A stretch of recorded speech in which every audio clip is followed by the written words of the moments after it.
Hi hello welcome to my channel vibes with me Aarathi. അപ്പോൾ ഇന്നത്തെ നമ്മുടെ ചാനലിലെ ഫസ്റ്റ് ലോങ് വീഡിയോയാണ് നമ്മൾ എടുക്കുന്നത്. ഫാനിൻ്റെ ഡിസ്റ്റർബൻസ് ഉണ്ടെങ്കിൽ ക്ഷമിക്കുക. അച്ചൂസ് നമ്മുടെ തൊട്ടടുത്ത് കിടന്ന് ഉറങ്ങുന്നുണ്ട്, അപ്പോൾ കുറച്ച് വോയിസിൻ്റെ കുറവും ഉണ്ടാവും. അപ്പോൾ ഇന്നത്തെ നമ്മുടെ വീഡിയോ എന്ന് പറയുന്നത് എൻ്റെ ഫസ്റ്റ് പ്രഗ്നൻസിയിലെ സിംറ്റംസ് വേഴ്സസ് സെക്കൻഡ് പ്രഗ്നൻസിയിലെ സിംറ്റംസ് ആണ്. അപ്പോൾ ഞാൻ പോയിൻറ്റ്സ് ഒക്കെ ഇവിടെ നോട്ട് ചെയ്ത് വെച്ചിട്ടുണ്ട്. അപ്പോൾ ഓരോരോ പോയിൻ്റായിട്ട് നമുക്ക് എക്സ്പ്ലെയിൻ ചെയ്യാം.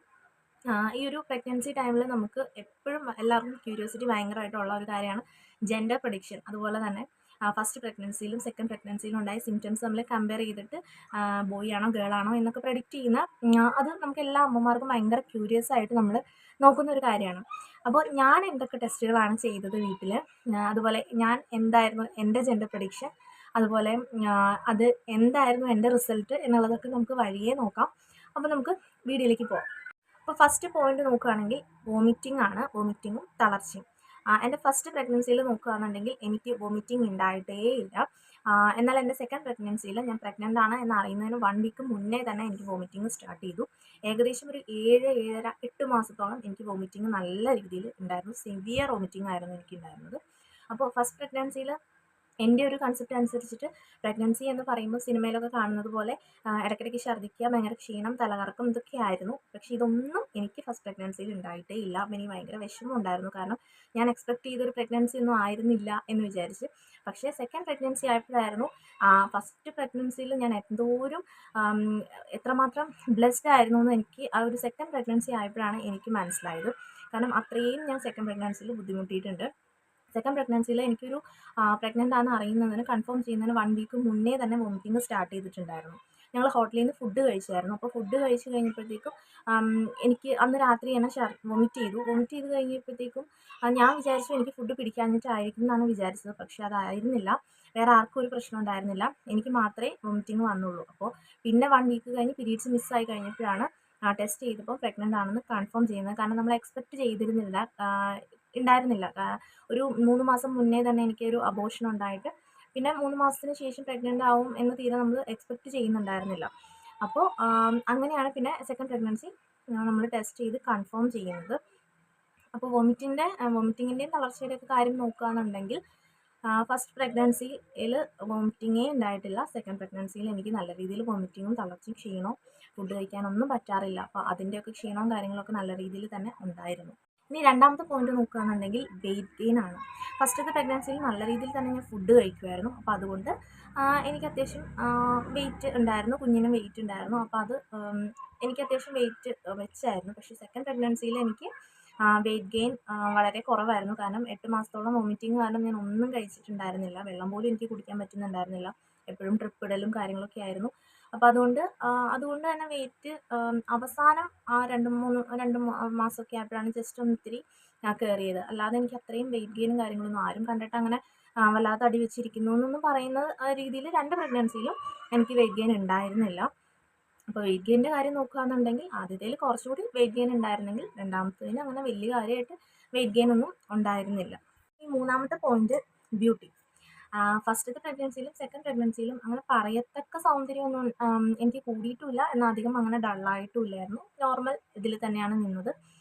പിന്നെ സെക്കൻഡ് പ്രഗ്നൻസിയിൽ വോമിറ്റിംഗ് ഒക്കെ ഉള്ളത് കൊണ്ടായിരിക്കാം അവസാന ടൈമൊക്കെ ആയപ്പോഴത്തേക്കും കുറച്ച് ഡള്ളായതായിട്ട് എനിക്ക് ഫീൽ ചെയ്തു. ഫസ്റ്റത്തെ പ്രഗ്നൻസിയിൽ എനിക്ക് അങ്ങനെ ഒരു ഓർമ്മ ഇല്ല. ഇനി ഫോർത്ത് പോയിന്റ് ക്രേവിങ്സ് ആണ്. ക്രേവിങ്സിൻ്റെ കാര്യം പറയുകയാണെന്നുണ്ടെങ്കിൽ ഫസ്റ്റ് പ്രഗ്നൻസിയിൽ എനിക്ക് നോൺ വെജിനോട് ഭയങ്കര ഇഷ്ടമായിരുന്നു.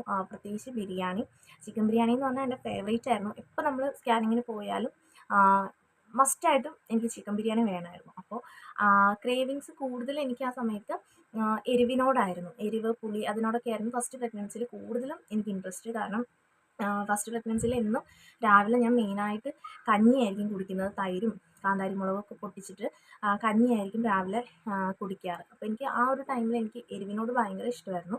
സെക്കൻഡ് പ്രഗ്നൻസിയിൽ എനിക്ക് അങ്ങനെ പ്രത്യേകിച്ചൊരു ഇഷ്ടം എന്നൊന്നും പറയാനായിട്ട് ഉണ്ടായിരുന്നില്ല. പിന്നെ കുറച്ച് വോമിറ്റിംഗ് ഒക്കെ കുറഞ്ഞ് വന്നു കഴിഞ്ഞപ്പോൾ മുതൽ പിന്നെ എനിക്ക് സദ്യയോടൊക്കെ ഭയങ്കര ഒരു ഇഷ്ടമുണ്ടായി. വെജിറ്റേറിയൻ ഫുഡുകളോട് ഭയങ്കര ഒരു താല്പര്യം തോന്നി. പായസം അതിനോടൊക്കെ എനിക്ക് ഭയങ്കര ഇൻട്രസ്റ്റ് ആയിരുന്നു സെക്കൻഡ് പ്രഗ്നൻസിയിൽ. അധികം കഴിക്കാനൊന്നും പറ്റിയിട്ടില്ല, എന്നാലും എനിക്ക് സദ്യയോടൊക്കെ ഒരു ഇഷ്ടം തോന്നിയത് സെക്കൻഡ് പ്രഗ്നൻസിയിലാണ്. ഫസ്റ്റ് പ്രഗ്നൻസിയിൽ ഫുൾ നോൺ വെജ് ആയിരുന്നു. സെക്കൻഡ് പ്രഗ്നൻസിയിൽ വെജിനോടായിരുന്നു കൂടുതൽ താല്പര്യം. അടുത്തത് ഹെയർ ആണ്. ഹെയർ എനിക്ക് 2 പ്രഗ്നൻസിയിലും അങ്ങനെ കൊഴിച്ചിലും ഉണ്ടായിട്ടില്ല. എന്നാൽ ഭയങ്കരമായിട്ട് വളർന്നിട്ടുമില്ല. എന്നാൽ ഹെയർ ഹെൽത്തി ആയിട്ട് തന്നെയാണ് ഇരുന്നത്. ഒത്തിരി അങ്ങനെ വലിയ ചേഞ്ചസ് ഒന്നും ഹെയറിൽ എനിക്ക് വന്നിട്ടില്ല.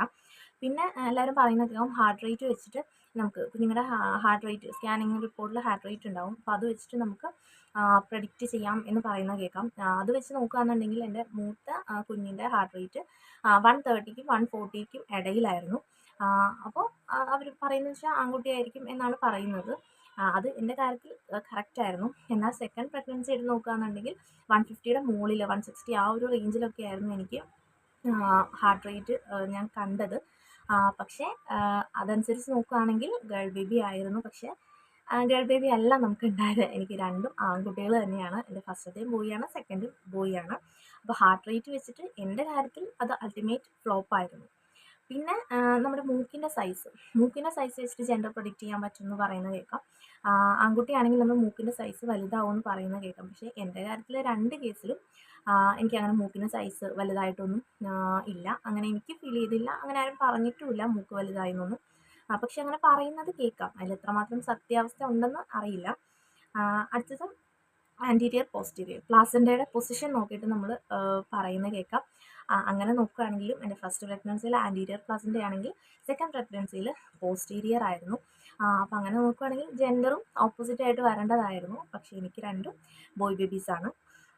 പിന്നെ മൂഡ് സ്വിങ്സ് എന്ന് പറഞ്ഞു കഴിഞ്ഞാൽ എനിക്ക് ഫസ്റ്റ് പ്രഗ്നൻസിയിൽ അങ്ങനെ ഒരു സംഭവം ഉണ്ടെന്ന് തന്നെ അറിയില്ലായിരുന്നു. അപ്പോൾ അതുകൊണ്ട് എനിക്ക് ഫസ്റ്റ് പ്രഗ്നൻസിയിൽ ഞാൻ കംപ്ലീറ്റ് ഓക്കെ ആയിരുന്നു.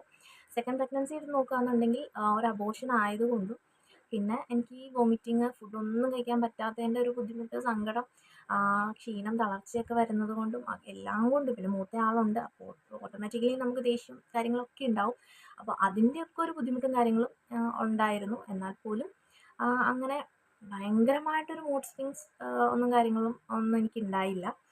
എന്നാലും ഫസ്റ്റ് പ്രഗ്നൻസിനെ നോക്കുമ്പോൾ കമ്പാരിറ്റീവ്ലി എനിക്ക് കുറച്ച് ബുദ്ധിമുട്ടും കാര്യങ്ങളൊക്കെ ഉണ്ടായിരുന്നു.